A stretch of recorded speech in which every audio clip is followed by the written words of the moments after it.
நீ பயப்படாத. அந்த வாக்குத்தத்தை கொடுத்த நிறைவேறும். எதுக்கு அவசரப்படுற? என் வேலையில நிறைவேறும். நீ வெட்கப்பட்டு போக மாட்ட. என் வாக்குத்தத்தை நிறைவேறும். நான் உனக்கு நிறைவேற்றி தருவேன். நீ பயப்படாதேன்னு ஆண்டவர் சொல்லுகிறான். சோர்ந்து போகிற உன்னை நான் பலப்படுத்துகிற தேவனாய் வந்திருக்கிறேன். இன்னைக்கு சொல்லுங்க, ஆண்டவரே நீங்க எனக்கு இருக்கிறீங்க, அது போதும். நீங்க என்னை உற்சாகப்படுத்துறீங்க போதும். நான் எழும்பி என்னுடைய காரியங்களை செய்யறேன்னு தைரியமா சொல்லுங்க. எழும்பு மகளே, எழும்பு மகனே, எதுக்கு சோர்ந்து கிடக்கிற? காரியங்கள் மாறும். இந்த நாள்ல இந்த மாற்றம் நடக்கும். விசுவாசத்தோட அற்புதத்தை எதிர்பாரு. இன்றைக்கே மாற்றத்தை உண்டாக்கி தருவேன்னு கர்த்தர் சொல்லுகிறார்.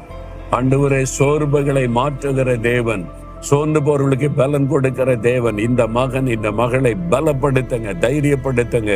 சோர்பின் ஆவி அவருடைய உள்ளத்தை விட்டு விலகட்டும். அவருடைய சோர்வு மாறி மகிழ்ச்சி உண்டாகும்படி இன்றைக்கே ஒரு அற்புதத்தை காண செய்யும். இயேசுவின் நாமத்தில் ஜெபிக்கிறேன். ஆமென்.